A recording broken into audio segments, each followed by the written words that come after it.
Warm welcome to the Grant Thornton webinar on the changing landscape for employees engagement.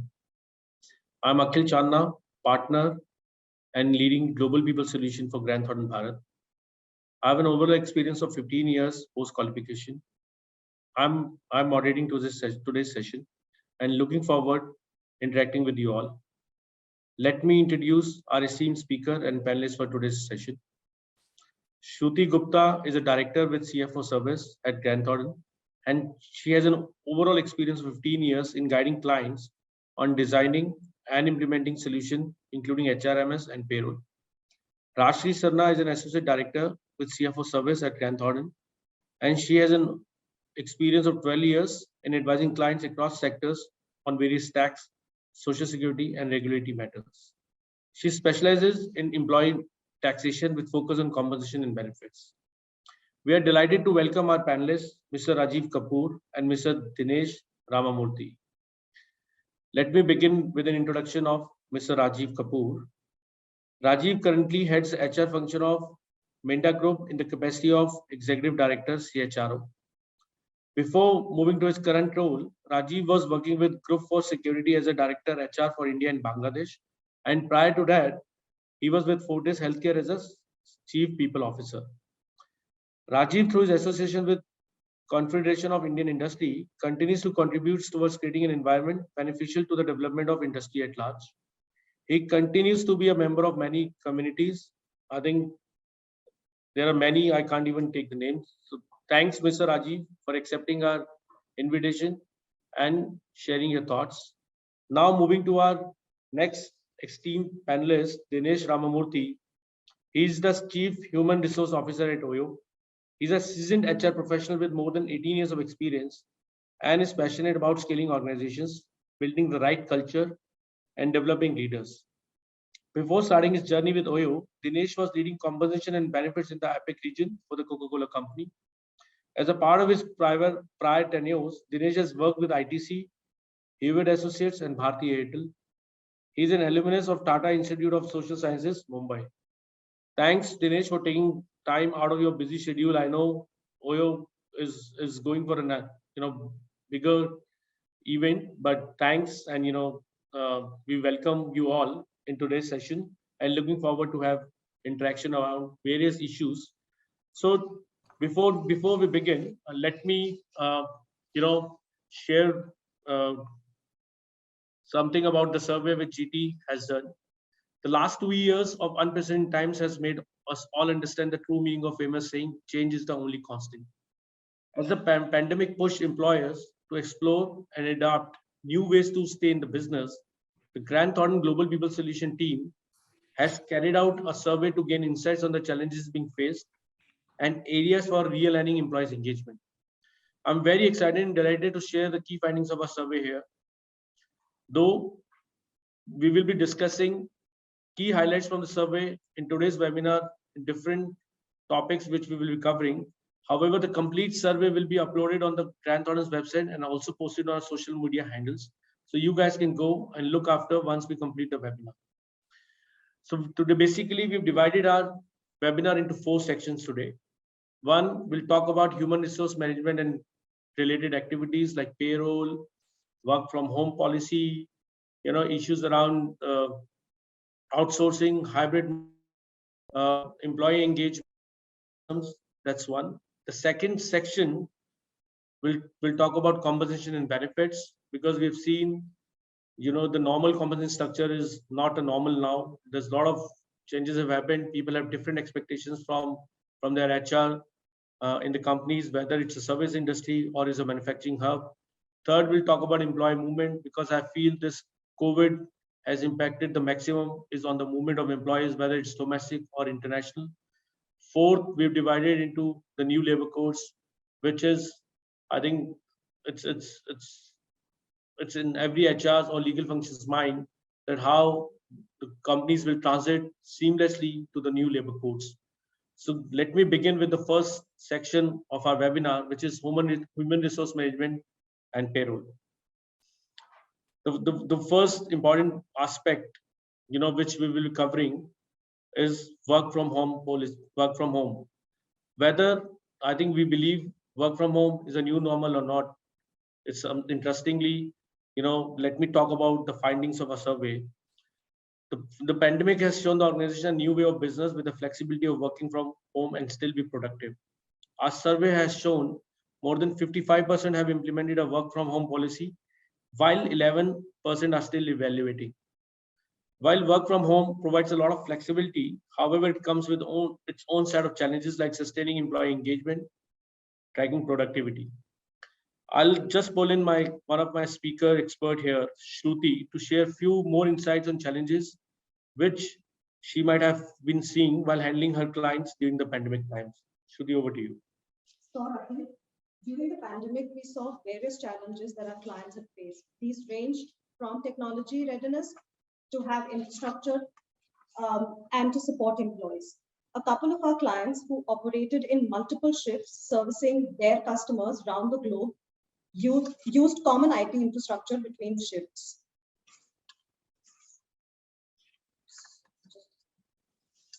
So that this was to cater to the technology cost, data confidentiality, and other aspects. During the lockdown, they struggled to make alternate infrastructure arrangements.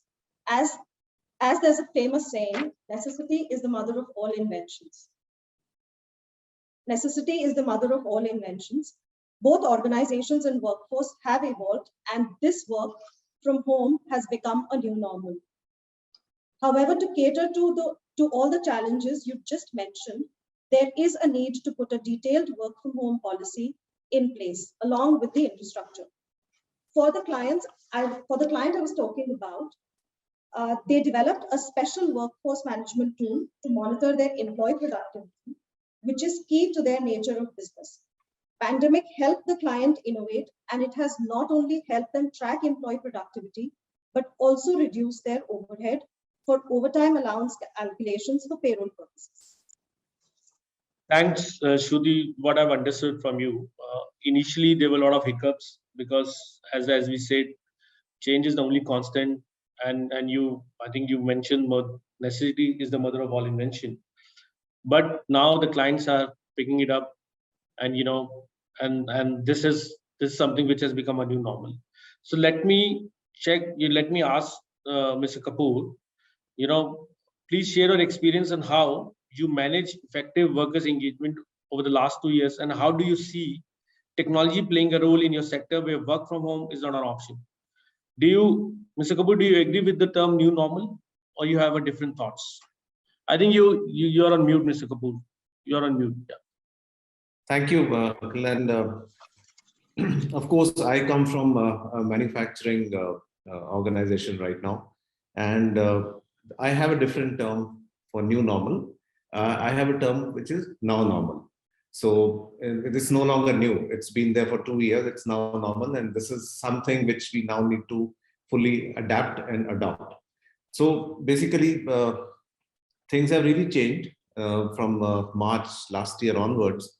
And of course, manufacturing was never geared up for things like work from home. And likewise, we also were a bit surprised, caught by surprise. But let me also share with you the manufacturing, very different from what the impression it carries, is highly modern, and it's highly digitized and digitalized, both. So when we were told to work from home when the lockdown happened, I think we never missed a beat. The entire organization simply transitioned into working from home. So when I say working from home, of course, the plants are not working because there you need a physical presence of workmen to be there. So those, of course, under the lockdown were anyways shut down. But the management, the staff and everybody, I think we never missed a beat. And I think in 2 days' time, we were back on track. And everything was happening the way it should have happened, even in the real world, although this was on a virtual basis. So we also noticed that the engagement levels within meetings and all started improving. Our decisions were taken much faster because, of course, thanks to lockdown, nobody missed a meeting, nobody was out. So everybody was present in the meetings, all the decisions were taken on time. So the productivity really saw a tremendous boost. we went into working from home with a little bit of skepticism that people may not take it seriously, but to be absolutely fair to our employees, we never missed a beat. So that is, and this is, I'm not talking about just my organization. Wherever I have been to other organizations, talking to their CHROs or their CEOs, everywhere the story is the same. So manufacturing, I think, got into the bandwagon very, very quickly, and the results are for everyone to see. Because service sector, to some extent, even now is working from home. Many organizations are working from home, and they plan to work from home for a few more months.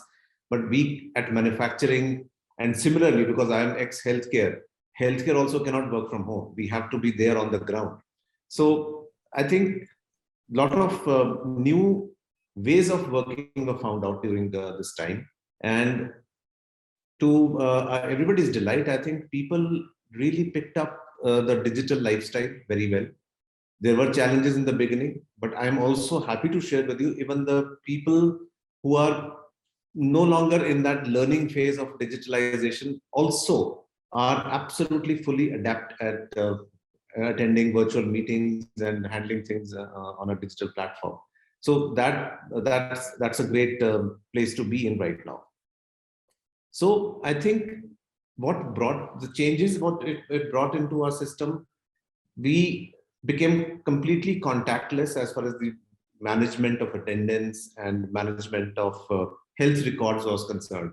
And I'm very proud to say that we were the first ones to come up with an app which tracked even the health of the individual, each employee, including workmen, pan India, their temperature, everything was recorded. And we had a complete map of the country. You could see who's where, what's the temperature, where are the people. So the tracking process was completely, I would say, very, very effective for us. And whenever the plants were reopening, we exactly knew who were the people to be called. So these digital things really helped us. And the online attendance management and all, we were actually getting ready for that. And we just had to just expedite to be on board. Personal engagement with the employees and their families, I think, again, the digital platform played a major role. We really, initially, of course, people were much more excited to be connected through the virtual network. The families were connected, but I think we had to improvise later on, because then it was becoming mundane. Every week or every 10 days, you organize a plan, so people were losing that steam. So we had to come up with some fresh ideas. And another thing was that discipline became much better in the meetings. Initially, yes, because you were not traveling, people could organize a meeting at any point of time, not respecting your personal time. So I think those learnings also came in, and then the processes were formed, and we had disciplines defined around the meetings. So all these things were new learnings for us in manufacturing. And while we are now back at work, and we actually have been at work since June last year, when the lockdown was lifted. We have been coming to the office on and off, and now 100%, of course. For a few months ago, we started 100%. So these norms, which were virtual, are still existing in our day-to-day life. So that's why I'm saying these are now normal. Nothing new about it. These are now our processes to follow, even for future. So that's from the manufacturing setup, I can tell you. Mr. Kapoor, I think very insightful thoughts. Few of the things which you are above the people in your industry, I think, as you rightly said, this is not a new normal now. This is now acceptable to everyone. We need to change the term. It's been 2 years already, and even the manufacturing setup, the way your team has taken this proactively and ensure that everyone, even the people, they adapt to the virtual atmosphere and the way of functioning. And that's something we never thought. We thought that in a manufacturing startup, it's not possible to bring even 5% of digitalization. But the way you've just share your thoughts, and the way your organization has done is commendable. Let me go to Dinesh now. Dinesh, you are from a different sector altogether, which completely drives on technology, and the kind of disruption your sector has seen because of hospitality getting impacted, people not moving. And I've seen Oyo is not an Indian brand now; it has gone global. The kind of you've expanded to more than 20 countries. So just want to understand from you, how do you think with the term now normal, not new normal, which Mr. Kapoor has just shared with us? Happy to have your thoughts before we move to the next part of the, HR. Sure. Yeah. Thank you, Akhil. And I think firstly, let me state that I completely agree with Mr. Kapoor's description of the normal. I think he's completely also agree that lots of things that he spoke about, which is adapting to possibly what was a situation that was thrown at us, right? Just the flexibility shown by most of the workforce, I think is phenomenal. I'd just add on a few other points, right? I mean, again, I echo the fact that productivity in our sector, even though hospitality was hit, but there are a few metrics that you can track, right? So, for instance, one of the core metrics for us as a company is how many hotel owners or homeowners do you bring onto our network, and that increased dramatically, because if earlier people were going and doing 2 meetings a day, today, because of the lockdown, because people were operating remotely, they could do possibly 5, 6, 7 meetings, and conversion therefore happened, much faster, right? So therefore, productivity definitely increased. There was a necessity to bring some collaboration tools. So for instance, multiple companies use various things. We use Slack as a collaboration tool internally that just promotes, easier way of interaction, access to information, and so on and so forth. I think some of those necessities were new, but having said that, few things happened, right? So first is, I think Zoom, whatever platform that people used, became such a common thing. Of course, no wonder that Zoom's share price was going through the roof at that point in time, right? But nevertheless, it was, one could not imagine that, we were not doing some of these things earlier, right? You had to look for physical spaces to meet. That paradigm has changed so dramatically that now you don't have to think of, organizing events in expensive venues, getting people together. It's all possible with a click of a button. What it did, like Mr. Kapoor said, what it did was, while most people got used to it, and I don't think there was an option, but beyond a certain point, there was also fatigue setting in, right? There was fatigue of just sitting in front of a screen, not being able to, meet colleagues. And especially for a young company like ours, a lot of collaboration is still required in person, right? So that was sorely missed during those times. Having said that, I'm just very happy to say that with all these things, people remain safe. It was necessary for each company to sort of take this action. 3 things happened for us as a company. One is, this helped break boundaries internationally, right? Earlier, you had to actually go meet people, but today that was possible. You could get 2,000 people in one screen, right? Second, this prompted us to actually increase our communication significantly with every single employee. So we started doing weekly all hands, where the founder addressed the entire company every Thursday, and that continues even today, right? So it just brought a lot of innovation to make sure that people are not losing connect with what's happening across the world. The third is, you try to simulate social setups, either in the form of smaller groups and so on and so forth. Of course, it's never as effective as the physical world, but to a large extent, I think it does make sense to bring people closer. I think these are some things that we had to change and adapt to make sure that the normal, as Mr. Kapoor described, is actually the normal, right? Couple of things I would like to add, right? One,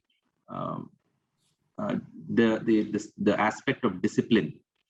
While discipline, I think, became the norm, I would also go to the extent of saying that the lines between what is personal and what is professional also started blurring for many people.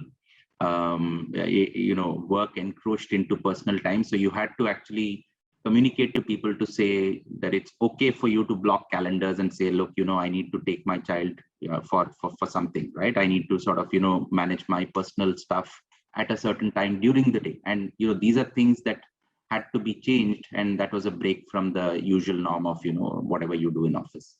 Yeah, so those would be my additional thoughts to what Mr. Kapoor started with. I think Dinesh very well summarized a lot of takeaways.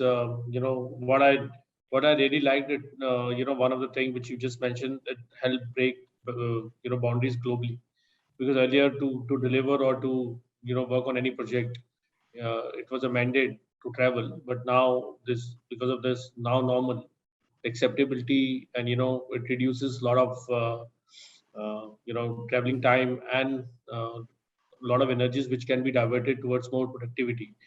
But as I said, we will come to that on the global mobility, which which companies always plan when they're putting their workforce in place.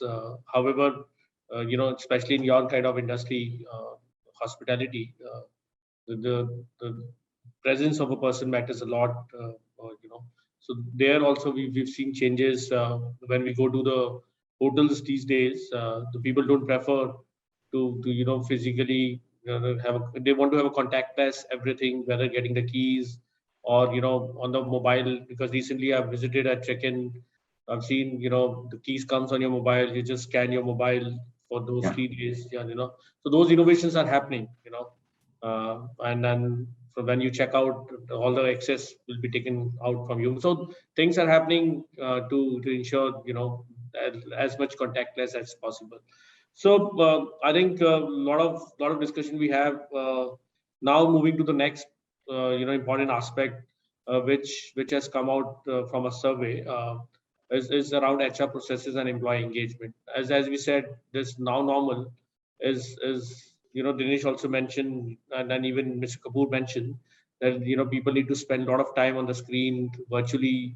They're deprived from the technology, and this employee engagement is something which, because when we used to be in office, we see a lot of employee engagement happening. People are meeting socially and emotionally. They have a better connect with the colleagues and with the organization as a whole. So obviously there's a lot of challenges, there's a lot of solutions around it, but let's hear out from our expert Shruti and from you. So Shruti has just discussed that the pandemic has shown the organization a new way of business with the flexibility of working from home and still be productive. Also, our experts have shared their thoughts from different sectors. Now the next biggest challenge, which I've find out of this survey, and the kind of responses which we have received, which many organizations are facing in this now normal, is employee engagement and connect. Though the onus is always on the management to introduce various policies, processes, and tools that will help nurture the employee emotional connect and motivate them to remain committed to the organization. However, how how you feel and what you can share with us the findings from our survey, how organizations are able to connect with employees in this situation, and out of your experience of handling clients across different industries. So we just want to hear that before we go to Dinesh and Mr. Kapoor for their inputs. So over to you, Shruti. Sure, Akhil. Well tried, Rajiv, as well. The post-pandemic environment, the emotional connect between employees is becoming a very big priority. There are many examples which Dinesh and Mr. Rajiv have already shared. But the key two themes that I saw were regular check-ins and a culture of recognition. The need is that the HR workforce management solutions also transform. And we're seeing that transformation happening, and data-driven solutions are supporting the decision-making now. Pulse surveys, mood boards help evaluate the happiness of employees. Mood boards is a very simple way to gauge the employee happiness index. This is usually a pop-up asking employees to rate how they are feeling today: sad, low, happy, ecstatic. The employees make a selection and share why they are feeling the way they are. In the back end, there will be a report that will be generated for the leaders to view their employees' happiness index and some of the top reasons for each of those categories. This helps leaders and HR plan for actions to be taken. One of the other aspects of emotional connection is agility within the ecosystem. Many times, employees' HR tasks take a backseat with managers and leaders. A HR workforce management system should provide the mechanisms to remind managers and leaders for their pending approvals while supporting the new normal work environment. In our survey, 65% of the respondents felt delayed approvals is the biggest challenge and expressed the need for a comprehensive and integrated HR system, Akhil. So a lot of key takeaways from your, as you said, mood boards are a simple way to get engaged with the employees. On the go feedback. There's another platform I was looking into. There are many things which have come in the industry, to engage quite proactively with the employees. And Mr. Kapoor, I don't know whether you agree to this, though your company is already, one step ahead. The way they're managing this, they have an application, you have a dashboards across India, offices, manufacturing unit. And, in your companies, in your kind of, companies, we've seen a lot of employee attrition also. It's on a higher side. So how you and 65% of the people also says that they need to have integrated processes and better way of engaging with employees, because right now they don't have that technology and that upgradation. So how from your perspective, how your organization prioritize from a processes and system perspective to make employee experience more better, though you've given us few things already in the previous discussion, but want to hear from that, because 65% of the people are still looking for that answer, and how they can improvise both system and employee engagement. Over to you, Mr. Kapoor. So see the outcome of the survey, which talks about the decision making, the approval process at the HR. I think that's a very small aspect of the overall engagement plan. And so I would look at it very differently. Now, if you look at the pandemic, what has it done for HR? I think HR was the most, and HR and IT, in fact, were the two functions which led from the front during the pandemic. And this pandemic has helped the image transformation of HR from a Rangoli HR to a lifesaver. So I think that transition has really helped. So I'm sure, like our organization, every other HR function was busy caring about people during the pandemic. And I'll give you an example here. In the second phase of COVID, when there was shortage of beds everywhere, you couldn't get a bed in any hospital, and people were dying everywhere. So I think it was a feeling of helplessness which was all around. So what we did, we opened up 8 COVID care centers, and we took 48 hours to do that. Now, I'll give you an example of the one we had in Gurugram. We had one with the 30 beds. We had oxygen, we had your concentrators. We flew them from Europe. We had 80 concentrators coming into India. We had 3 doctors in attendance. We had 8 nurses in attendance. All this was managed in 2 days' time.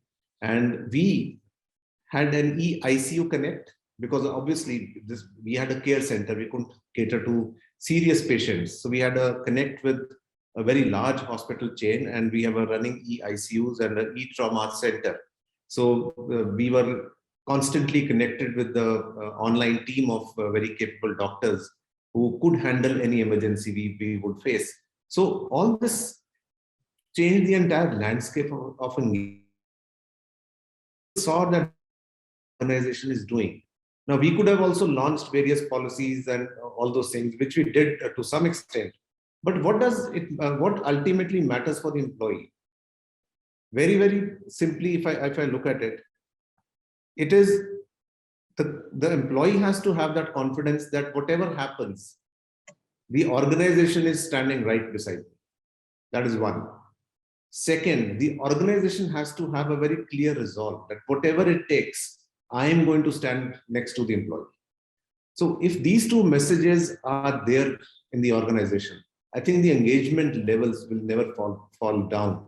So, and we proved it. We did it for many employees by these COVID care centers. We treated them, we treated their family members. So I think that brought back the confidence that this is an organization which truly stands with the employees. It is not just a value or a poster on the wall. It is really practiced. Second, what we did basically from an engagement perspective, the learnings which we captured during the pandemic, the leadership model has shifted. We are a 63-year-old organization, very solid on processes and everything, but we also got a little bit shaken because when you have to run an organization in such a crisis time, the old processes may not come to your rescue. So our leadership model has undergone a change. We are not talking about a delegated leadership model. We are talking about a distributed leadership model. And when I say these models, they are already in practice. We utilize the pandemic time in transforming the organization through a very large transformation project in the organization. We call it the OBT, the Organizational Business Transformation. The entire pandemic time, we were busy on this project because market was a bit low, but we utilized the time in transforming the entire organization. And this project is now launched. And we are now taking and coming back to the point of decision making. We have decentralized a lot of things. We have empowered the people. We've relooked at the matrix, relationship matrix, reporting relationships. We've rewritten the entire manual for the organization. So I think that is what the employees are enjoying now. That yes, the pandemic actually gave us more empowerment. We have now a leadership quotient into our jobs. People who were always looking up for decisions are now empowered to take decisions. So this leadership model of delegated leadership and a distributed leadership is now very well covered in our policies and day-to-day processes. So we are actually living these things, not just through documentation or processes, we are actually delivering it on the ground. And people are actually, what do you say, experiencing all these things, and the engagement levels are at an all-time high as far as we are concerned. Attrition, of course, is there because of various other reasons, and those are global reasons, not pertaining to any typical industry, because people have rediscovered the purpose of their life. There are many people who are leaving jobs, they're trying to do different things now, nothing to do with the organization. It's the newfound passion or newfound values, what they value the most. People are now going to be working on those areas. So attrition is not directly, as of now, linked to the engagement level. So what I can say is that engagement level is pretty high, not just in our organization, but in overall manufacturing, because they did tremendously well. And attrition, of course, is a fallout of various other reasons, and nothing to do with the way the organization is working. And I can add a few other things, but I'll go back to you, Akhil, now. Thanks, Mr. Kapoor. I think the best thing which I liked out of your inputs is whatever happens, organization is standing next to you. I think that passion, that energy coming from the leadership, and not in writing or in codes or values of the system, but in actual sense, I think your organization has done. And you rightly said this attrition is not solely because of the less engagement with the employees or because of this now normal working from home and all, but the people have developed their own passions. So it's a mixed kind of response which we have received from the 5,000 respondents from a survey. Now moving to Dinesh. I'll just add a point, Akhil, here that when you talk about the new models which are happening, the leadership model which I'm talking about, I think this is becoming more and more touch and feel about it. So that's exactly what is happening. And the way we have empowered people now, because like I am again repeating, we are a 63-year-old organization, so it was very difficult for things to change. But this pandemic just gave us an opportunity, and the transformational project. We are there. We are there, and we are actually living some of the wish lists of the people, because we also listen to the voice of employees. So we are actually delivering the wish lists to them, and the engagement levels are pretty high right now because of that. Yeah, thank you. Now let me go to Dinesh. Dinesh, would you like to share some kind of experiences you faced or any challenges you faced, getting approval? Do you also believe that there's a lot of delay in the approvals and actions at different leadership, sitting and, handling different departments? There's a delay in meeting the statutory compliances on your side, or like Mr. Kapoor said, they are one step ahead in terms of technology, in terms of engagement with the people, in terms of giving that, whether it's COVID, non-COVID, or any kind of situation. So would like to hear from you your kind of challenge and what you as a CHRO has played that role in filling that gap. Over to you. Sure. No, very interesting to learn from Mr. Kapoor on what his company did. I think let me address the first part of the question, Akhil, which is what the survey says, right? A couple of things which was not related to the pandemic. I think we had implemented a bot-based sort of feedback mechanism early on, right? We had this platform for the last, I think, 3 to 4 years. So therefore, getting real-time feedback about what employees are facing and feeling, I think was not new because of the pandemic. I think we had that prior, but that generally helped us to sort of address and respond to employees quickly, right? So particularly during the pandemic, there were just many more messages, many more things that people wanted to talk about. I think it just provided a very good platform for people to speak anonymously and for the organization to take relevant action. We didn't expect delays because, like most others, we had a integrated technology platform, an HR management system that ensured that any approvals, any sort of decisions that needed to be made were made. So I don't necessarily I didn't feel that we were lagging there. But I think if I was to go back and talk about engagement specifically, I think hospitality was hit. Our businesses were hit very badly. So there wasn't, at least I could not go back and talk to employees about their career and so on and so forth, right? It was at the point in time was about how do we make sure people feel safe? How do we make sure people are actually getting the right kind of attention? And empathy was the core theme of that time period, right? And a few things that really helped us keep the engagement levels high. For instance, small things. In the second wave, when people were facing multiple challenges, they were caring for themselves, they're caring for their family members and relatives and whatnot. We said, we took a cue from another company and said, we will give 1 day off in the middle of the week, right? And that was very important. That proved to be a huge help for employees who were dealing with various issues. The second one was, we said, for 2 months, any amount of leave that people take will not be counted as privileged leave or whatever leave, right? So it was no questions asked kind of leave, because we knew that was required for people to face those situations. I think very much like Mr. Kapoor, I think OYO did launch COVID Care. We converted many of our hotels into COVID Care centers. So it appealed to people, and we partnered with various healthcare providers to make sure the first care was provided there.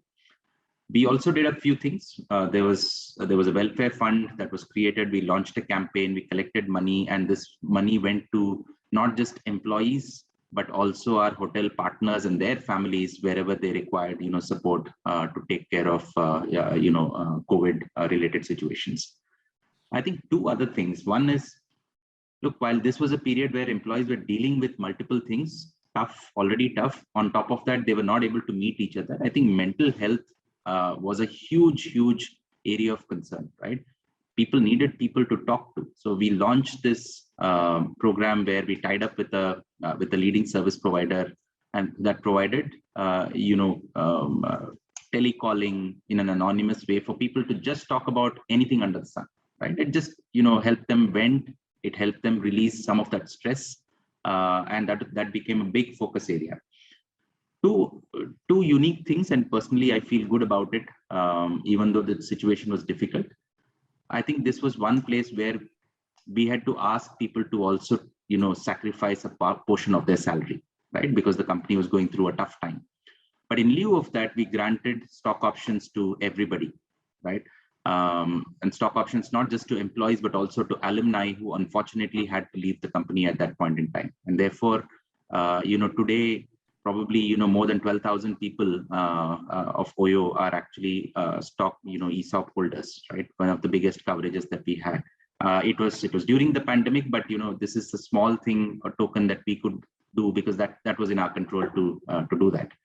I think the last bit that did bring about higher levels of engagement was also focus on, this is a time when you can't do too much business, so focus on skilling, right? So we started these academies both on the functional side as well as on the leadership side, making sure that people were trained in data sciences, people were trained on the product side, that helped them grow in their careers when probably the markets came back. So I think these are things that helped OYO to sort of keep up the engagement levels, and that's it's measured through our employee NPS scores that grew quarterly, and despite all these troubles, those 2 quarters were probably amongst the best when it came to employee NPS scores, right? So technology, yes, did play a role, but I think it was the softer side, the emotional side, the focus on empathy that actually created a big difference for us. I think Dinesh, commendable. There are a lot of points which you mentioned, starting from mental health to COVID care, and relief, which is also one of the very unique idea, because people were struggling whether with the family, with the neighbors, or even for that matter, whosoever around it, because that time the second wave has hit us badly at all the levels, and the employers have stood up. The stock option was again, now the people will reap the benefit of whatever patience and given to the alumni, which we never heard about, because generally when the people are leaving, their options get lapsed and they will not be able to exercise. But you've given to the alumni, which is beyond anyone's imagination. So a lot of key takeaways, and you rightly said, as Shruti also mentioned, emotional commitment and engagement is very important. Which is somewhere through multiple ways of engaging with the people, whether getting the mental health and everything in place, hiring agencies, or engaging at your own level, doing some every week, whether it's a fitness time for them, wellness, or it's a mental wellness, or doing some festivals online, because as you rightly said, we can come together and have a networking breakout sessions. Those are the things. In interest of time, let me move quickly to the next, because I think we've halfway through the time and we have many things to cover. So I'll quickly ask Shruti to take us the findings of the survey on this HR operations and payroll, because which is a very critical part for any organization. It's complete, and it covers the complete life cycle of an employee. So over to you, Shruti. Wanted to hear what kind of challenges you have seen coming out of the survey, the solutions around it, out of your experience, and then we quickly take inputs from Mr. Kapoor and Dinesh before we move into the next section. Sure, Akhil. In the employee life cycle, the HR operations primary tasks include administrative services, recruitment, performance management, absence, exits, and employee relations. Right. So these are some of these tasks are very transactional in nature and occupy a significant time of the HR professionals, leaving very limited bandwidth for strategic priorities. Especially in this environment, like Dinesh spoke about upskilling and reskilling of employees. And hence, Hence, having a better environment or a better system becomes a necessity. Payroll processing similarly has activities which are very areas which are of concerns. These are some of the areas that we've identified while we've had our discussions with clients. Need for automation, reporting, data security, and confidentiality, and the meeting of statutory compliances. In my discussion with clients, data confidentiality and meeting statutory compliances they form the main areas of concern. The statutory framework within India is evolving, and there are frequent changes and additions to regulations either at state or central level. During our recent survey, we observed in nearly 4,500 respondents, almost 70% felt these two areas to be the biggest challenges for payroll processing. This presents an opportunity where a hybrid model can be explored. Transactional tasks for HR operations, confidentiality concerns, regular payroll processing, and statutory compliances can be handled by a third party, while the strategic and more complex tasks can be kept in-house. This also brings operational efficiencies by defining clear processes and procedures for tasks. In our survey, around 40% of the respondents believed a hybrid model was a better way to manage HR operations and payroll compliances. Thanks, Shruti. So let me go to Dinesh first quickly.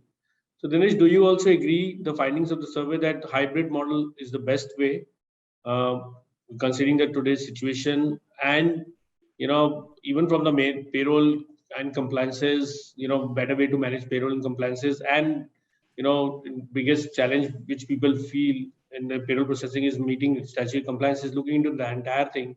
Do you also feel that completely outsource is a better option, hybrid or in-house?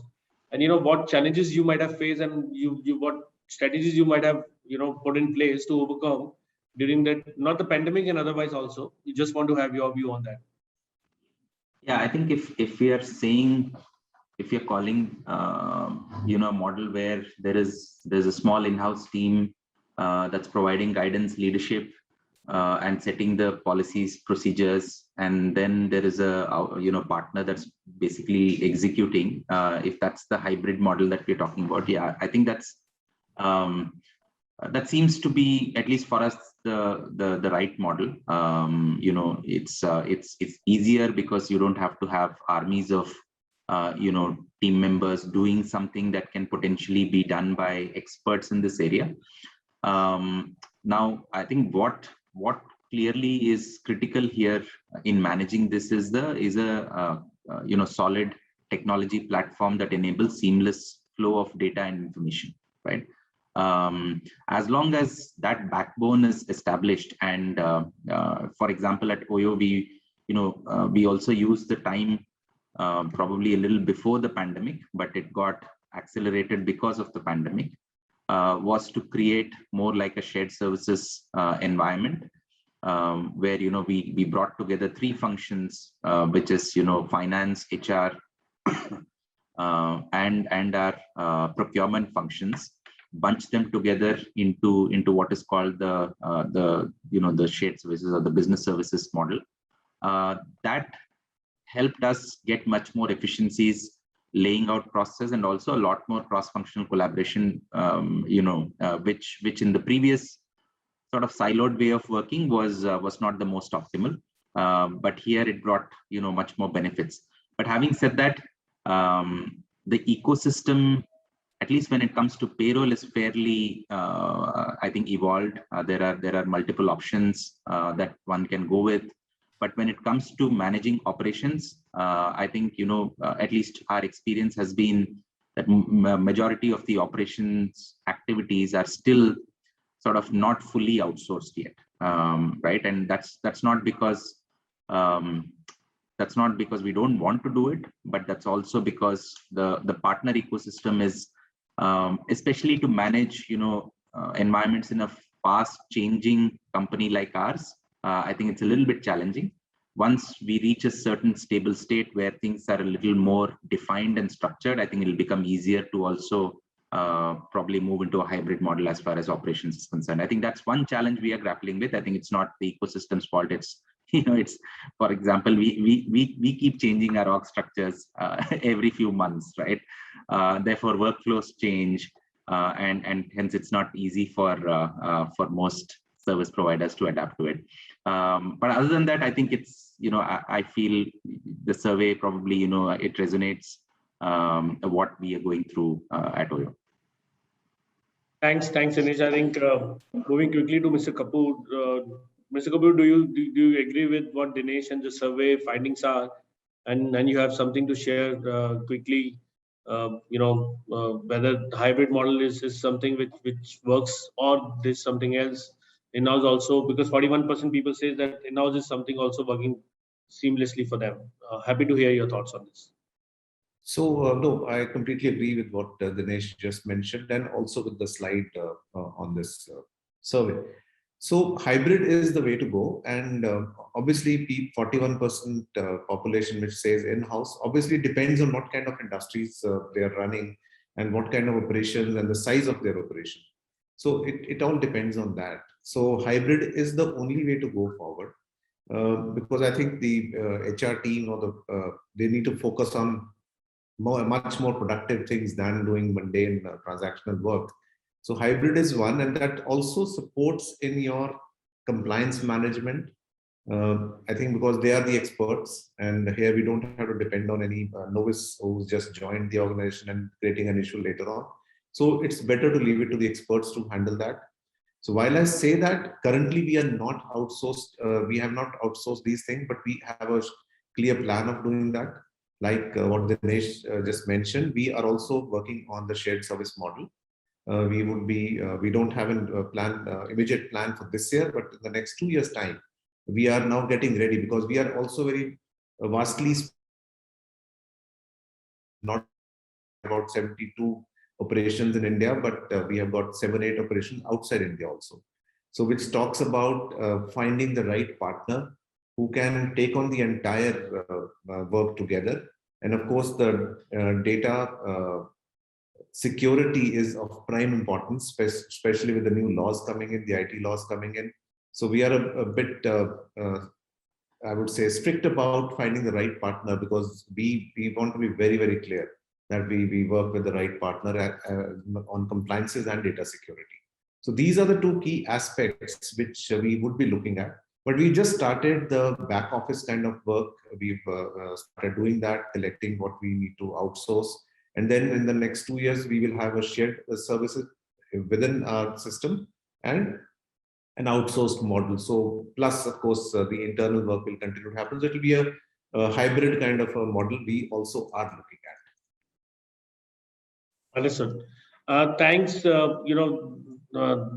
By way of this, we've concluded our first section on the HR management solutions and related activities. Now moving to the next section, which is equally important from employee perspective, is compensation and benefits. Over the last 2 years or maybe 1 year, we have seen a shift in employee expectation vis-a-vis compensation and benefits. Grant Thornton has done a survey in June 2021, which had revealed that majority of employees would like to see benefits include components like work from anywhere, insurance cover, home office allowances because they want to set up the offices at home. Someone have even gone to that extent of asking for electricity reimbursements and all, flexible hours, etc. Now I'll request Rashri to take us through this evolving trend and how organizations, as per her experience, can work towards meeting the employees' aspiration while managing employee costs and compliance obligations. Over to you, Rashri. Thank you, Akhil. Like we've all discussed already in the previous section, now work from home has been embraced by employers and employees alike across sectors wherever this is feasible. So the change in these working arrangements has also led to changes in other aspects. In this section, let's just look at how the compensation benefits have also undergone a change. Like Akhil mentioned, we've seen companies introduce various allowances or reimbursements, and that's also been the expectation from the employees' side to help them transition into the new working arrangements and to support them to deliver and optimize on their efficiency and output as they work and as they work from home. However, as I say, devil lies in the details. So while introduction of these components seeks to support employees, it also leads to increase in administrative compliances for the employers, and also the potential tax impact for the employees, depending on what kind of component has been introduced. For example, in case an employer introduces reimbursements for telephone and broadband, and which has been one of the most common components which across the sector people have introduced because people are working from home now. Now, they would need to have some policy or framework to receive these invoices and bills and for the employees to claim reimbursements and so on. While there could be a tax efficient element to it, but there's a whole lot of administrative burden. There is somebody or somewhere digital documents and online scanned copies coming and sitting in your records. Now, on the other hand, there are companies who didn't want to get into these administrative hassles and decided to go the way of allowances. So like a one-time allowance for you to set up a home office or to meet all your other expenses. But a one-time allowance would entirely be taxable for the employee. Therefore, it's important to see and evaluate the trade-off between the administrative requirements or tax implications and the employees, what the employee actually needs, and how does the employer support that in the best and most efficient possible way. The next trend we've seen is in the shift towards the compensation structure, the approach towards it. Now we can see this from two perspectives. First, this is split between fixed compensation and performance-linked or the variable compensation. And second, the approach towards flexible or personalized compensation. So in terms of the split between the fixed and variable pay, there is clearly one segment of workforce, typically the younger workforce in smaller or medium organizations, who would prefer a fixed salary. So what they can see, what they get in hand, which is immediate and which is known, rather than waiting for a variable component, which is 1 year down the line. There's another segment which is clearly more inclined and understands and appreciates the variable incentive, because that incentivizes them and recognizes their hard work and output. It is linked to their performance. So what is in it for them to work hard and give over and above what is expected from them? So as an employer, determining the mix between fixed and variable pay is an important task now. The second approach was flexible components, which is a personalized salary. So there is a basket of components which an employee can opt for depending on his personal situation. Whether somebody wants to opt for a HRA, LTA, a reimbursement towards car and driver facilities, professional development allowance, or any other or facility or benefit which the employer is willing to allocate his compensation to, and the person opts for it. There are these interplays which gets captured in your payroll systems through your HRMS systems. And that's where we see the whole integration coming in, which Shruti and Akhil touched upon in the earlier segment. And this brings us to the third component, which is benefits. So fixed salary, variable salary, and then the benefits. Now, benefits was traditionally seen limited to, say, medical insurance or subsidized travel or food, etc.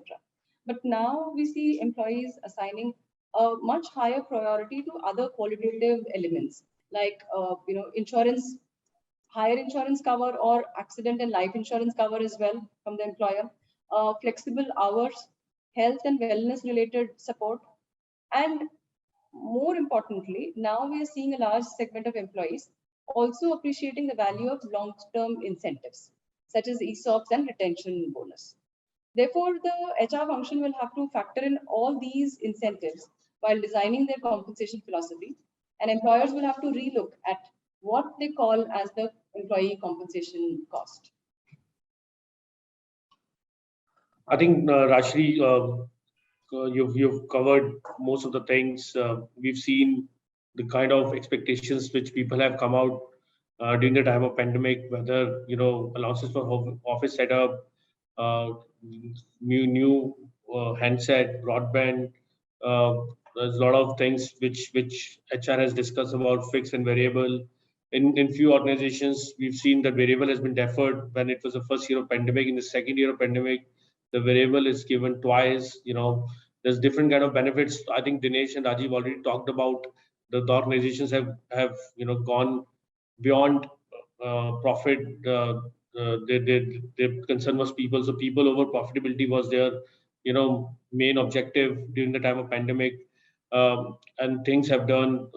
Dinesh gave us I think, that also to alumni they've gone to given the ESOP. So there are many things happened, but I quickly, check with Mr. Kapoor if you're missing on anything you want to add, especially in the manufacturing sector, with respect to the employees' benefits and compensation, which you might have done, or you feel that future is something, looks like, because now employees are not traveling to office, they're saving a lot of, traveling costs, they're saving a lot of other costs which they might have incurred if they would have come to the office. So from that perspective, you want to say how the future looks like, how the compensation should look like, and especially in the manufacturing kind of sector. Wanted to hear your thought, Mr. Kapoor. Yeah, thank you, Akhil. So in manufacturing, like I mentioned, we are all back to office. So there's no work from home happening as of now. Of course, the policies are being worked out, because we are leaving that to the employees for a few days in a month if you want to do that. But from an organizational perspective, there's no work from home now. We're all very much in our offices, and everybody is like that only. So idea is that we started a few, not just compensation related things, but we added some policy related things. So because employees also want flexibility in the policies, we looked at the leave policies, the voluntary donation of leaves policies.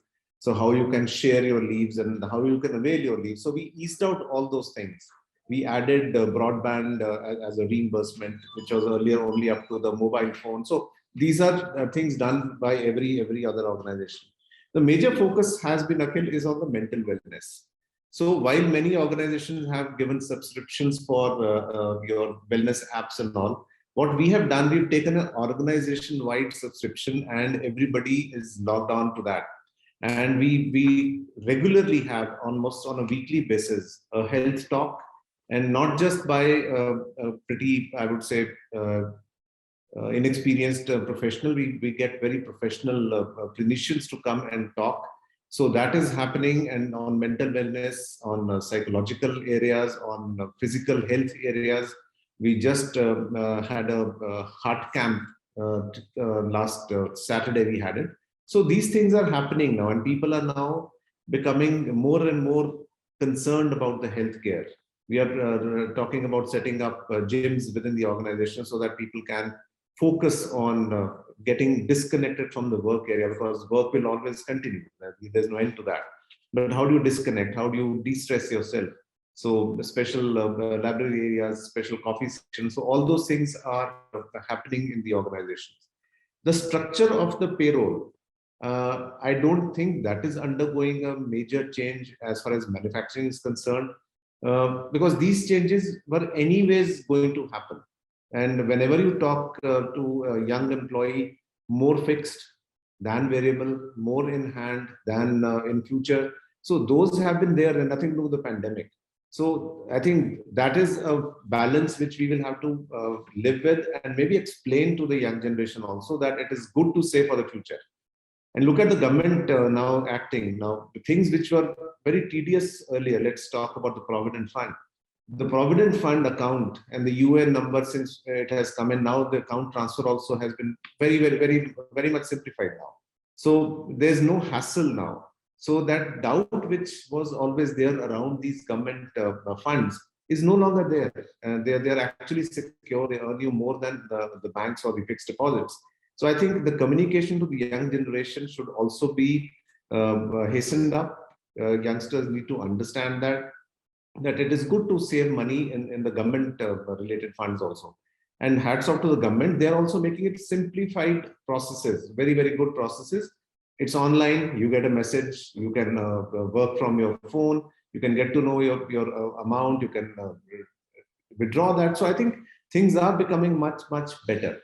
But I don't see pandemic bringing any change in the design of the compensation process. Maybe a few things here and there, some allowances getting rejigged or renamed, but nothing beyond that. That's my take. Thanks, Mr. Kapoor. And you rightly said the PF department, the way they've evolved over the years, especially, during the time of pandemic, they've given a lot of withdrawals, and it's just a click of the button. But you have your point of view. We have seen there's a lot of change in the components also. Maybe not due to the pandemic, but due to the new labor codes which are on the cards. The structure needs to be changed because of new definition of wages. So we'll come to that later on. Quickly, Dinesh, something you want to add, though you've given us a lot of takeaways in the previous discussion, but something you want to add upon before we go to the next part of the benefits we want to cover. I think I'll just add one thing, and I don't know if this is short term, but it looks like that's a trend that might actually sustain, just given what we are seeing globally. I think that the need for people to take longer breaks has sort of shot up, right? For instance, people want to say that, look, give me a 2-month off.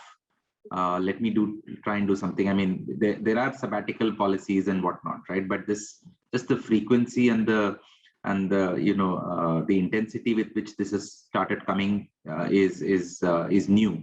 And that's one thing that people expect, that you want to take more time off, with the hope, we all hope as employers that people will come back, but that's a little uncertain. But I think that's just one addition I would have. So quickly, I just want to add, Dinesh, one of my brother works in one of the company in Canada. So what they have every year, they give an option to the employees. They want to take an increment in their salary, or they want to take a increment in their leaves. There are two options. Interesting. So yeah, so that's an interesting way and he's opted for two months paid leaves. Rather than going for a increment in the salary, because beyond a point, salary obviously adds to your wealth, but not to your happiness, or maybe because he wanted to travel the world. That's one of the input I just wanted to share. And as you rightly said, it's something which we can look into as a future, in India as well. No, I appreciate that input. I have noted it down. Thank you. Yeah. So Dinesh, moving to quickly, I'll cover on the long-term incentive plans. We've seen one of the key components which is prevalent in today's ecosystem is to compensate key employees by way of long-term incentive plans. Be it if ESOP, which is employee stock option plan, or employee stock purchase plan, or cash settled like restricted stock units or stock appreciation rights. We've seen ESOPs are 90% of the people in India, whether it's a promoter-driven company or an MNC, based out of India. ESOP is the most prevalent one, where you have a different life cycle of grant, vesting, exercise, and then sale happening. So this we have seen a lot of people, a lot of clients have come out with this over the last 2 years, because they've seen the importance of the key people in their organization. They've seen in spite of compensating by way of cash, it's better to compensate by way of some kind of plans where we can compensate them for their past and the future performance, and retain employees, because it's a very, very important retention tool as well. So they have that objective fulfilled. And then with this, let me move to the third section. Though these are some parameters where we will not touch upon in detail, but we're given the life cycle that the ESOP pool and shareholder dilution, which is the basic one which we start with, and then this is how the entire life cycle works upon. So going to the next section, which is the third section, is on employee movement. Whether we've seen in the past, the movement of people is for better education or employment opportunities have been prevalent for long. You yourself have seen a lot of secondments happening, whether it's a global or domestic. So in the recent years, compliance with presence across location, whether domestic or local, has also laid emphasis in providing opportunities to their employees to work and gain experience in other locations. This helped in developing the talent and also employee retention. So let's hear quickly from Rakshi, out of her experience, both from what are the key considerations one should take note of when they're doing the domestic movements, or for that matter, international movements, before we come to the panelists. Thanks, Akhil. So, in terms of domestic mobility, transfer to other locations within the same company, to another plant or another branch or location. We also see inter-group transfer to other entities or other business lines. This is to reward your star performers or to give them cross exposure across locations and other across entities and functions. And then there is the routine business travel like trainings and for business and seminars, etc. In terms of intercompany transfers, some of the key issues that need to be taken care of are related to determining the period of continuous service for the purpose of gratuity, because for gratuity you need 5 years of continuous service. So if you are as an employer transferring from entity A to your subsidiary or group company, then how do you assure the employee of this continuity of this benefit? Then also transferring the accumulated leaves when there is an intercompany transfer. PF, like Mr. Kapoor just mentioned, has become very easy now. The department has made it all online and it's easy to transfer the PF balance. So that isn't as much of a concern now. Other important aspects related to relocation allowance and benefits to make the employee's physical movement with his family to the new role and new location to make it all seamless. So while the employer or the HR looks at supporting the employee to move to a new role and assume greater responsibilities, there are compliance aspects, there are tax trigger points, or they could also be going forward compliance with local labor laws, or like professional tax may become applicable somewhere. So it's important to keep the employee educated about the impact or implications and any compliance obligations which the employer needs to take care of. Thanks, Ashi. I think let me go to Mr. Kapoor. I think companies like yours, where a lot of movements happening between domestic between different plants and different locations. Do you want to add on something which is not covered here, sir? Any challenge out of your experience? Yeah. No, I think the biggest challenge, see, all these aspects are covered in our overseas policy. The biggest challenge is at the right on the appropriate time explaining all these to the employee, because there are a lot of apprehensions when the employee is being transferred. So I have not come across any, I would say, and I'm sure there are, I haven't come across anybody who can actually take the entire global footprint. If I'm sending somebody to Spain, if I'm sending somebody to, let's say, Mexico, if I'm sending somebody to Indonesia, so one organization can give us all the information and let's say sit with the employee, make the employee understand about the structuring of the compensation, the taxation or the local compliance area. That still is a challenge. So it's in bits and pieces.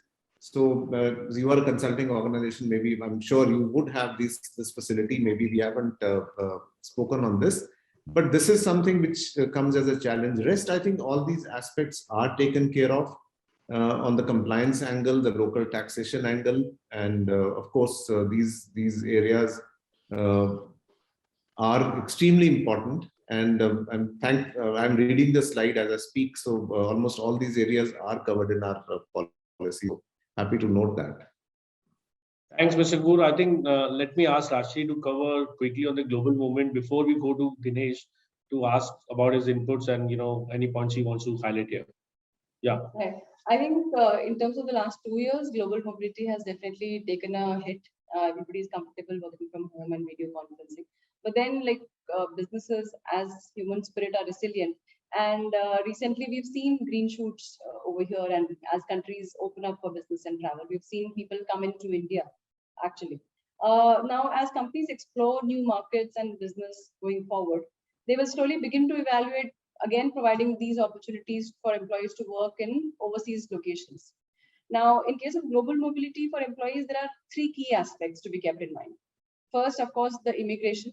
Second and third would be your tax and social security consideration for the employee, and also the employer's obligation vis-a-vis such employee movements. And the fourth aspect would be the relocation related assistance to the employee so that employee and the family can settle down smoothly in a new country. Now, there are many decision points related to global mobility. The request comes from the business, but then there are different departments internally which will need to coordinate seamlessly to make sure that this whole transition happens smoothly. So where should the employee's payroll be located? How about the continuity of the social security? Does he continue to contribute to PF in India? What happens to the social security contributed in the host country? Will he get that back, or will that be a lost amount? Is the employee equalized on any of the components of his salary? How about the impact of tax in the host location? When he goes abroad, does he continue to pay taxes in India? So the company has to educate the employee so that there is compliances are all met. And now the data sharing between financial institutions or the tax departments in the revenue authorities is also very different and very, very integrated. So there shouldn't be a situation where inadvertently an employee results in any non-compliance in any of the jurisdictions. Then also there are double tax agreements between India and various locations. So whatever benefits you're eligible under that, one should make use of that and be aware of these things. And of course, the long-term incentives or ESOPs, like Dinesh touched upon that, that's something which also needs to be seen on the taxing rights between India and the host locations when we are talking about globally mobile employees who have these long-term incentive plans. Thanks, Rashi, for giving us insights. So Dinesh, we've seen that in IT, ITS and service sectors like yours, people have seamlessly moved to platforms like Zoom, MS Teams. We've discussed about that, and it's easy to connect with the stakeholders inside and outside the firm.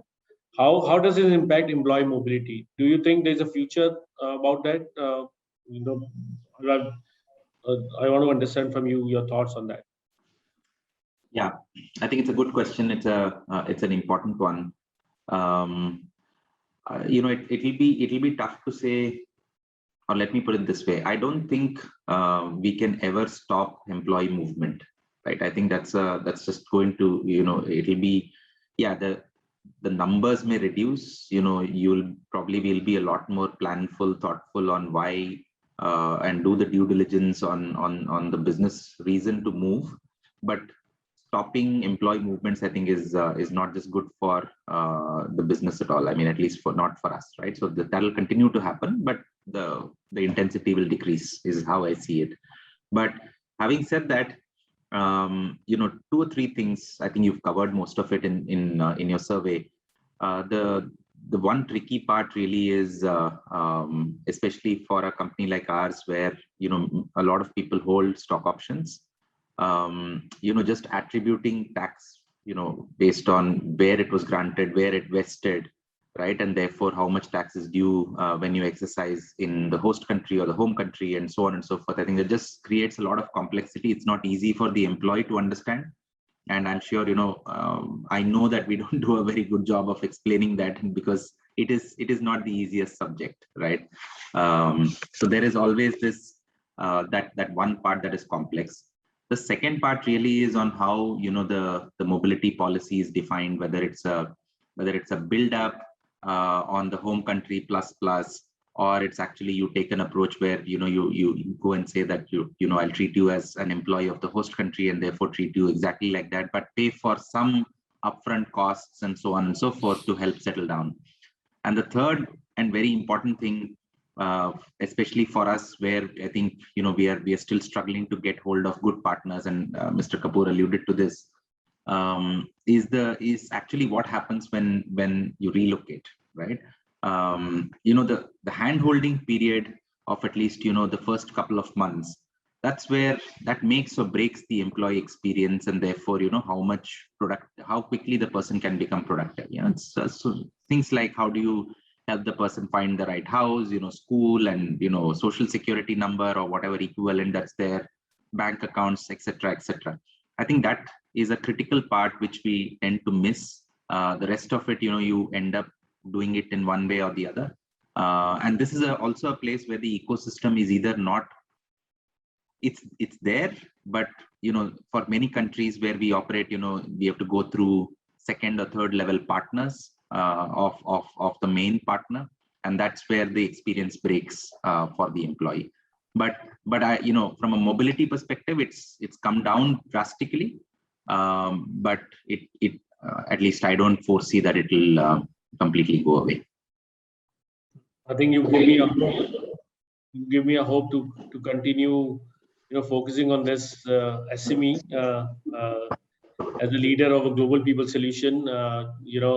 But Dinesh, you rightly pointed out 2-3 aspects. Obviously, when it's an Indian company who's given an ESOP and the people are planning in different jurisdictions, there has to be some clarity because the point of taxabilities are different. And compliances are different, and that's become a bit of challenge. That's one. Second is on the relocate partner, because you rightly said, if the employee is traveling with the family, to settle down the family, kids, getting the house and everything is so much important aspect which we tend to ignore, because to make the employee productive, we have to have his 100% concentration on the work rather than putting his energies and time in finding the house and everything. So that's with this we complete our third section. Moving to the last section, we've left with only, I think, 10 minutes, less than 10 minutes to cover this, though it needs a lot of time because this is the new norms. This is the future. So let me quickly set up a context and cover a few points here. As everyone knows, over the last one year, 2 year, there's a lot of buzz around 4 codes coming in.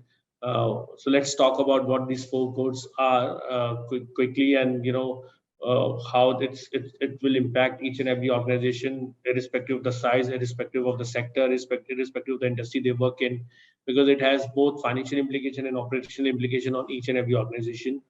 There are 29 existing labor laws which are getting subsumed and amalgamated into 4 codes, only with the rationale to simplify, amalgamate, and nationalize the relevant provisions of the subsumed laws.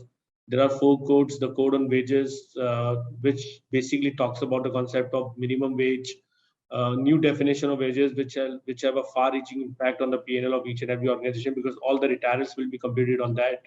The concept of bonus and matters related there too. The Social Security Code has come out with more coverage, whether we talk about the gig workers, platform workers, or talk about the fixed term employees. Now the gratuity is required to be paid to the fixed term employees, irrespective of whether they complete 1 year of service or not, 5 years of service or not. So that's a unique thing.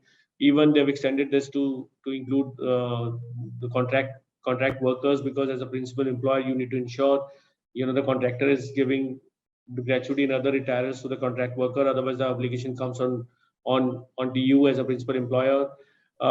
Industrial Relations Code gives us a clarity on trade unions standing orders, on different aspects relating there to. Then Occupational Safety, Health and Working Conditions Code give us a clarity on what all facilities you need to give it to your employees, whether it's a crèche facility or canteen facilities, overtime, leave encashment, health and safety, women employees working beyond such a time, what all measures needs to be looked into. So there are many things, which have become uniform. There's a lot of digitalization which government is talking about in the new codes, and compounding of offense rather than prosecution. They want to give an opportunity of being heard.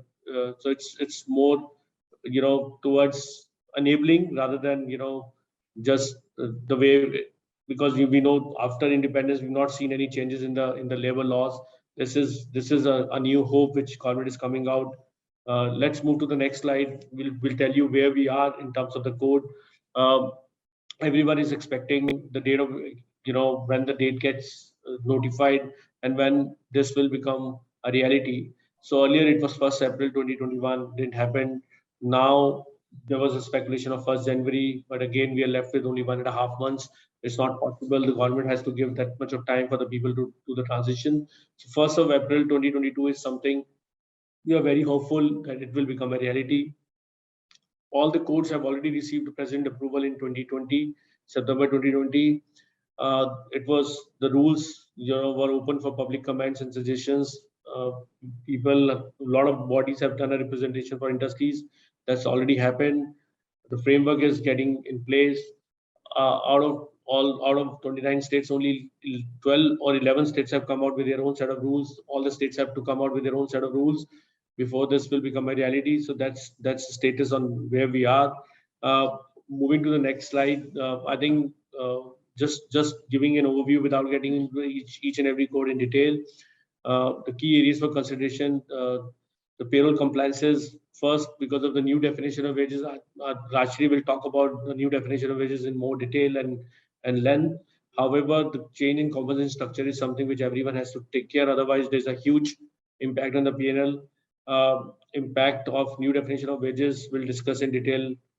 Then, full and final settlement. Right now, it's 2 days from the date of, resignation or last date of working, which is not possible because government, when they were drafting these rules or codes for that matter, or law for that matter, they've never thought that COVID will hit us, and working from home, it's not possible to do the full and final settlement in 2 days.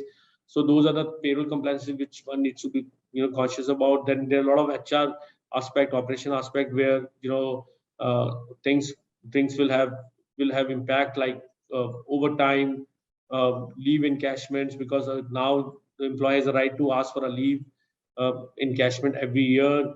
If you have a fixed term employees, you need to look into your engagements, the employment contracts, whether you want to continue with that or you want to make them as a permanent employer. Otherwise, there's a huge liability which will come as a gratuity on the organizations. So just few things we've highlighted here. Moving ahead, even from a contractor and contract employees perspective, organizations needs to re-look into the contracts they have with the contractors, and ensuring on the aspects which specifically pointed out in the codes, from a gratuity perspective, working hours perspective, the kind of core activities or a non-core activity that's very critical, which industrialization code has come out with, and specifically impacting manufacturing sector, because you cannot have contractors for the core activity, though this is there in the existing law, but government has put a re-emphasize in the new codes, and how we want to take care of that aspect is also very critical. So moving ahead, I'll hand over to Rashid to quickly cover this definition of wages before we come to our panelists to give us some of their feedback on these codes and concluding remarks. Over to you, Rashid. Thanks, Akhil.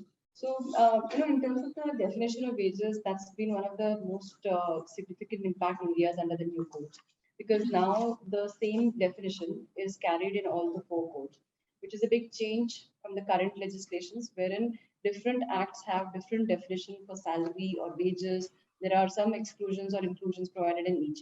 And then therefore, calculating the amounts becomes a difficult proposition for the employers. And there's a lot of litigation constantly around these aspects between employers and the department. Now, if we look at the definition of wages and let's see why it has made such a buzz and cry in the industry. The definition is divided in 3 parts. First, we're saying it's an inclusive definition which covers all emoluments, whether expressed in cash or otherwise. Then there are 11 exclusions which they have specified in the definition. Out of these 11 exclusions, there is a 50% cap on the total exclusions that would be allowed with respect to 9 of them, the first 9 bullets. So gratuity on termination and the retrenchment, compensation, and benefit. These are not included for the 50% cap. Remaining components of exclusion, if it exceeds 50% of the remuneration, the excess amount will be added back as a deemed wage. Right? Therefore, what that essentially means is at least on 50% of the remuneration will be wage, and that would be the amount on which an employer would be calculating all the benefits or payouts which are provided for under the codes.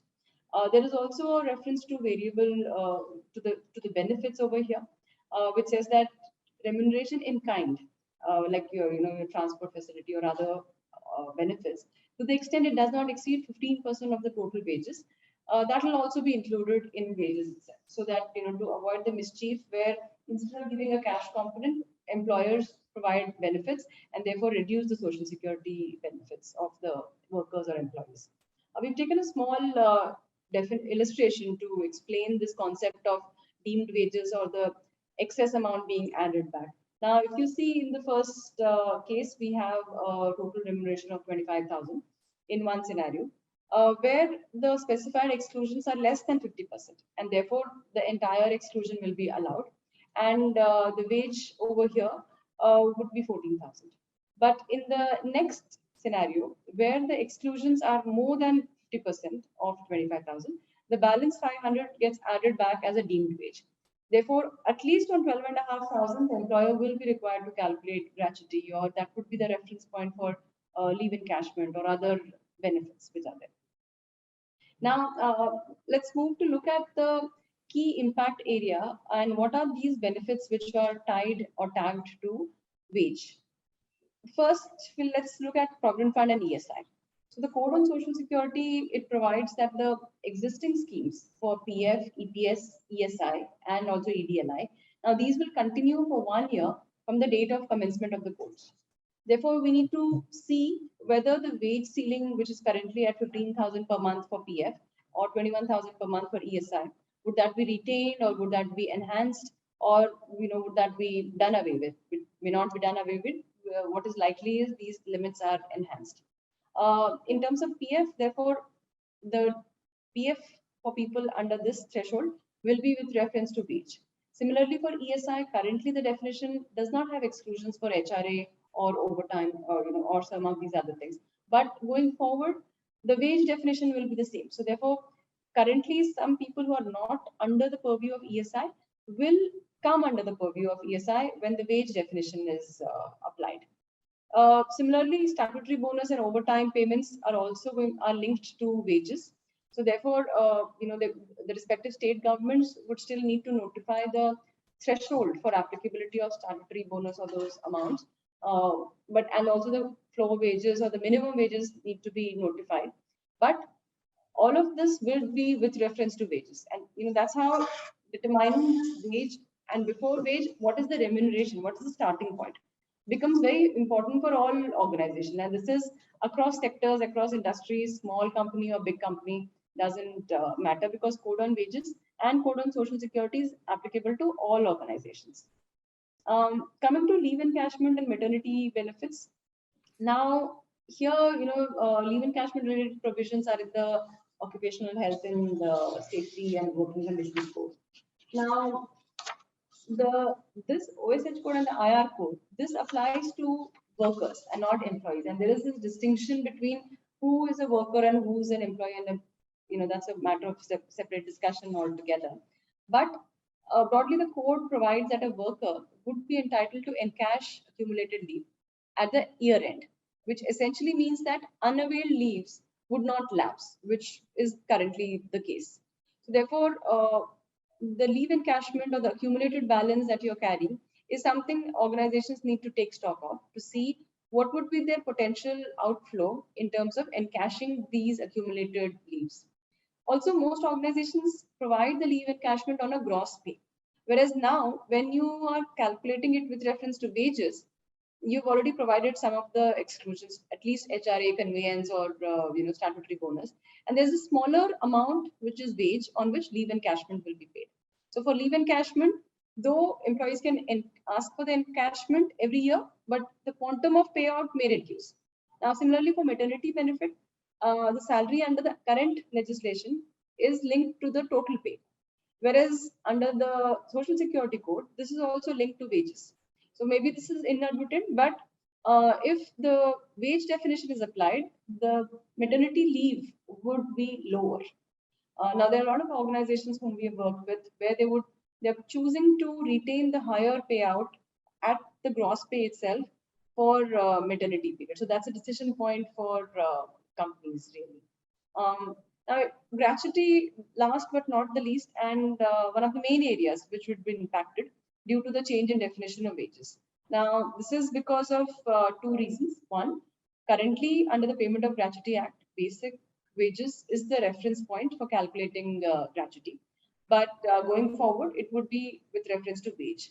So at least, which means at least 50% of your remuneration will be calculated or considered for gratuity. So that will see the gratuity payout go up for employers. The second reason is fixed term employees would also be entitled to gratuity.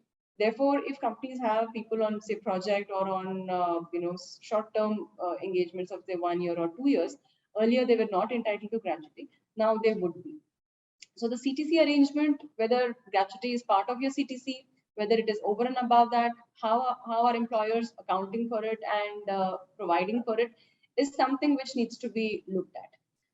Very interestingly, in our earlier survey in March, it had indicated that many employers expect the overall employee composition cost to increase as a result of change in definition of wages. Whereas in our recent survey that we were discussing earlier, it indicated that only about 26% of the respondents have actually evaluated the impact of the change of definition. So while people anticipate that there's going to be a big change or the cost will increase, the actual evaluation has not happened. This could be because there's a wait and watch approach being followed because the codes have not been notified as of now. So that's one of the key impact areas which has a financial implication for the organization. It has an impact on the cash in hand for the employees, and therefore to be evaluated and looked at. I think we've covered all the points, and before we conclude our today's session, I'll ask last question to Mr. Kapoor and Dinesh as well. So, Mr. Kapoor, more than 50% of our respondents expect the new labor codes to have a high impact on the HR policy and processes. Also, a significant percentage of the respondents believe that the compliance burden on employers will remain the same under the new codes. Will there are many aspects that require attention as per you? Your views on the industry, especially the manufacturing sector, and then maybe we can ask Dinesh to throw some lights on that before we conclude today's session. Yeah, Mr. Kapoor. Sure. So I think industry has been crying hoarse for I think decades to bring in these changes, and here we have these codes in front of us now. And luckily, I have been a part of all these meetings with the ministry when all these discussions happened. So I've gone behind the ethos, and we've had a lot of detailed discussions on what has come out. So still, there are certain aspects which the government, we have actually gone back to the government to look at. Just for example, to give you this, that full and final needs to be done in 2 days' time. So now there are cases when there's a sales guy who's not on location, he's carrying company property, let's say a laptop or something, till that comes back in possession. How can you release the full and final? So these practical aspects, this is just an example. Many such examples have been quoted back to the ministry. Let's hope something is done in the rules part of when the states are making the rules, because the laws are already frozen now. Yeah. The rules can actually be made a little bit more flexible. So overall, if you look at it, I think it is going to make life simpler, because a lot of digitized processes have come in. Record keeping has become much more simpler. And I have been a part of the team which actually went to the ministry and we looked at all the laws before they were put on the website and all. A huge amount of flexibility has been added. And credit goes to the ministry for understanding the voice of the industry. And not just the industry, as when I say the industry as management, but of course, as far as trade unions are concerned, they also have been heard. So a lot of flexibility has been built into it. To my view, the costs will go up, because it's not just the management, the staff people you have to look at. We also have to look at the workforce level, because a national floor wage is going to be announced. So that is going to bring in a very different dimension to this entire aspect. And yes, the costs are going to go up, but then it is a balance between providing flexibility to you. So cost versus flexibility. I think that is the trade-off, which is what's going to happen. And when you are talking about the global mobility, with these aspects coming in, you will find it simpler when you are placing your employees abroad. So because these are more in line with the global employment laws. So you'll find it easier. So while there will be a bit of a pain in the beginning, because the costs are going to go up, compliances, the way we look at the wages, the structuring of that, we'll have to rejig everything. But long term, these are going to be extremely beneficial for the organizations. Thanks, Mr. Kapoor. I think very valid points. Dinesh, from Yeah. your side, before we conclude on the session today. Yeah. No, I think very similar. What Mr. Kapoor said. I think there are also a fair degree of benefits. I think digitization of record keeping, registers. I think those are huge. Much required. Steps. Right. I think yes, costs will go up. I think especially for companies that are under pressure, especially in sectors like hospitality and other travel that are coming out of the pandemic. This might actually be a little bit of a dampener on the cost side. But I agree the direction probably is over the long term is beneficial for the industry as such. And also I think it takes a balanced view of what can be provided, how can we safeguard interests of various kinds of workers, right? Especially the ones that were almost out of the ambit of social security earlier, at least the long-term ones such as gratuity. I think it's a step in the right direction. So overall positive, but we should brace up for higher costs in the short term. Thanks, Just Anish. Yeah, Mr. Kapoor. Just want to add one point, just to elaborate on the flexibility of the cost. If you look at your fixed term employees, so while you will have to give them gratuity and their retirement benefits, even if you hire them for a period of a year or 2 years, we must also remember that when we used to hire these people through contractors, there was a contract fee we had to pay. It is on average between 6 to 10%, give or take. So I think when we were formulating this law, and I was a part of the team which actually went to the government and gave them this proposal. So we got the trade unions also to agree. The national trade unions were a part of our discussion team. So they also agreed, because the benefit was flowing back to the employee, not to the contractor. So it is not such a big impact to the industry, because anyways you would have paid that money to the contractor. Now you're going to pay that to the employee. So it is better to spend that money as a retirement benefit to the employee. So there are many such examples in this entire gamut of the new codes, which will be quite a balancing, I would say, balancing act kind of a thing. That's just an example I wanted to give you. I think very valid points. So thanks. We've exceeded our time by 15 minutes. Sorry for that. Thanks everyone for your time, your valuable inputs. We've gathered a lot more than what was the findings in our survey. As I said, I'm very excited and delighted to issue the report today. It will be available on the social media and will be shared with you as well. Thanks Dinesh, thanks Rajiv, thanks Rashri and Shruti for your time. Looking forward to have many more sessions of such sort in the coming days. The HR space has become very interesting. The entire life cycle, hire to retire, there's many aspects, many things, and especially the kind of work which under your enabled leadership we have seen during the pandemic time. Thanks everyone. Looking forward to interact further. Thanks for your time. Have a good evening. Thank you everyone. Thank you so much. Pleasure. Thank you. Bye-bye. Bye-bye.